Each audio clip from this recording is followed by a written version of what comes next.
My name is Martha Richter. The surgery that I had was replacement of both of my knees, otherwise known as bilateral total knee replacement surgery. I had my surgery performed on April 7th, 2010 at Mary Washington Hospital in Fredericksburg, Virginia. My orthopedic surgeon was Brian McDermott.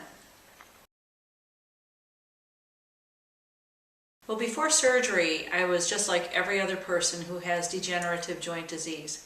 I was losing function and the ability to do things that I loved to do over a number of years. I had given up skiing in snow, I had given up hiking in the mountains. I was having great difficulty during the vacations that we planned, eventually so much so that we just stopped planning good vacations. I was unable to walk up and down stairs. I couldn't get in and out of chairs easily anymore. I was even limited on what types of cars I could get in and out of. It was actually dictating the choice of vehicle that we were driving in. Well, I knew that I had to have surgery when my pain was so bad that I was unable to control it, no matter what I was doing or what I was taking. I was trying to manage it with limitation of my movement and with frequent rest. I was using high-dose Tylenol as well as non-steroidals like Aleve, and I was just starting onto stronger pain medicine like Tramadol at nighttime. And in spite of all these things, I was still not able to sleep well anymore, and I wasn't even able to walk on flat surfaces any longer. So I was becoming extremely limited even in my working life. I did extensive research, mainly by the internet in the pre-op. As soon as my doctor told me that I was going to have my knees replaced, I started looking at what I needed to do in order to prepare myself for a difficult surgery and for what I expected to be a difficult recovery. So I learned first about the options that different manufacturers have for their knee prostheses. I looked at things such as what type of movement they would allow afterwards and how long they would expect the prostheses to last normally. And then I came upon the BoneSmart.org website, and that was really the key for me. I was able to link to important educational pieces about the pre-op preparation, the types of important exercises to do and how that affected upper and lower body strength in order to prepare for the post-op phase. They also had good information about pain management before and after surgery and more details about what I could expect.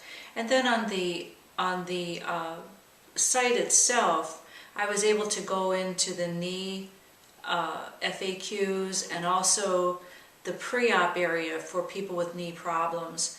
And there were so many people that were having the types of questions that I had that I really felt like I was with a group of people who would understand anything I would ask, and they did.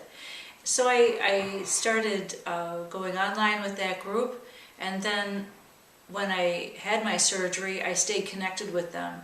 And there were some very difficult days. I knew that this would be big surgery. I've been a certified registered nurse anesthetist, and so I've been taking care of people in the operating room for decades who have been having joint surgery as well as other things. And I understood that this was a big operation I was about to undergo. And I also understood that the rehab was going to be very intense. So BoneSmart.org was just so important to me, being able to hang in there, keep doing what I needed to do. All the reminders every day from Joe and Jamie, they were the key moderators when I was seeking advice, reminding me of where I was, how soon after surgery, all the things I needed to keep doing, like ice and the pain medicines, keep moving, all those things that were really key to my recovery. And as a result, I believe it was part of the big contributing factor that I was able to return to work in the operating room 9 weeks after my surgery, and I was able to do so with no limitations on my activities. I still continued to need the support, and I continued to go online with BoneSmarties, and it was just tremendous because they would continue to remind me, don't be so hard on yourself. You have to remember, you're still recovering. Great advice, and it's the same advice that I'm able to pass along to other people that are having the surgery or contemplating the surgery or having the same frustrations that I went through in the post-op phase. Well, the surgery has completely changed my life. I'm able to behave normally and do normal activities that I thought were lost. I'm able to get in and out of regular cars now. I can sit and stand. I can walk up and down stairs. Oh, the first time I walked up and down stairs was such a thrill. I'm able to ride a bicycle. I'm able to go hiking in the woods and maneuver all that uneven, difficult terrain that I had to stop walking on so long ago. So we're looking forward now to planning vacations that will involve interesting trips, getting in and out of sea kayaks once again, and hikes in high country. I'm a Bone Smarty, and I'm enjoying life again.